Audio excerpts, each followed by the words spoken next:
Hey everyone, it's Max here with PhysioForge Physical Therapy. This is going to be the talk on why do we promote strength training and high intensity exercise instead of lower intensity, long duration exercise for the purpose of fitness development. If you can hang with me for just a couple of minutes, we'll get that understanding of why fitness is important, how do we quantify and benchmark our fitness, and with that understanding, we'll get a better idea of how do we develop fitness as efficiently as possible. Hopefully, the idea of why fitness is important is not too much of a reach for most folks. But a nice way to think about it is fitness is essentially our work capacity. A fitter person can get more work done in a shorter amount of time than an unfit person. We essentially get more resilient as we become fitter, and that is that talk Darcy throws in there in terms of the sickness and wellness continuum, getting fitter, being a hedge against sickness, disease, and comorbidity. Now, how do we quantify that? It's going to take a quick understanding. Note, we're going to use a graph. I'm about to paint my fitness masterpiece like Bob Ross. You ready to have some fun? Let's do it. But we need to understand the energy pathways that fuel the work we do. And that's what this graph is going to show us. Energy pathway 1. This is 100% power output, and this is the phosphocreatine pathway. It's active for about 10 to 60 seconds. Energy pathway number 2, we have fast glycolysis. This gives us access to about 70% total power output, and we can sustain that for a few minutes. And then third energy pathway, aerobic phosphorylation.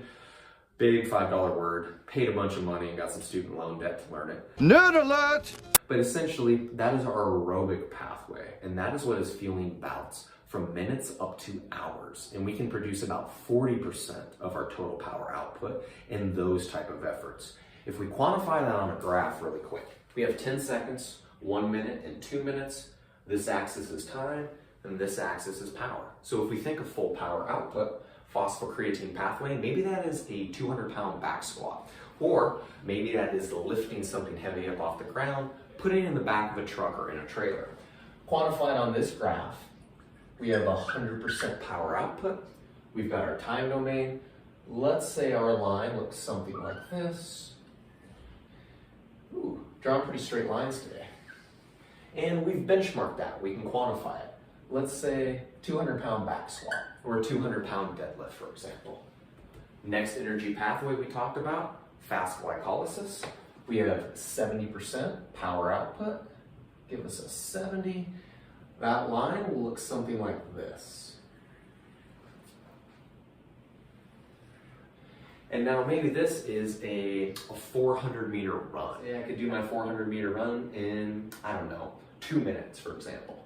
So, 400-meter run. Now, third energy pathway we talked about, we have the oxidative or aerobic pathway, 40% of our true capacity or power output, minutes to hours. So maybe this is running a half marathon, maybe this is loading up a pack and hiking all day long. Lower power, but we can sustain it for a long period of time. Say 40%, give that 40% here, and that line will look something like this. Okay, and then we'll say we benchmarked it. Let's say I ran a half marathon in, an hour and 20 minutes. Cool. We've got that data point. Now, this is where the magic comes in. New marker, please. I wasn't joking about the Bob Ross part of this.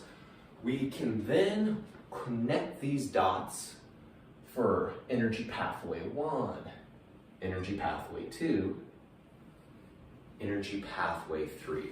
And fitness is essentially everything under that line.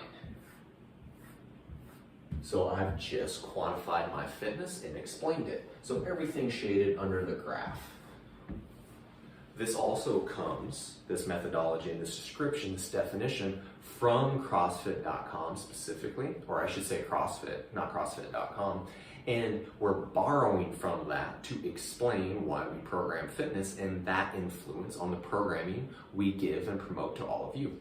So if I work on informed programming, our programming for a period of time, and I come back and retest these measures. So let's say I come back and now I can squat 230 pounds.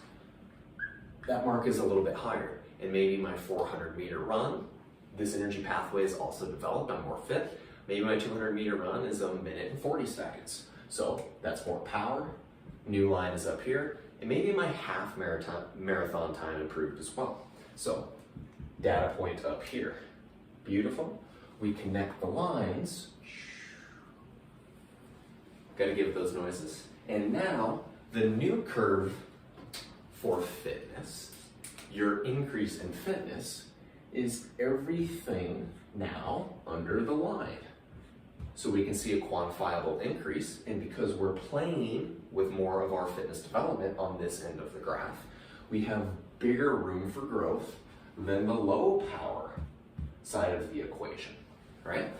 So people usually do pretty good out here on their own because the intensity level is not so high. That's where we come in with the programming we provide to all of you. So hopefully that explains fitness and the why behind our strength versus aerobic training.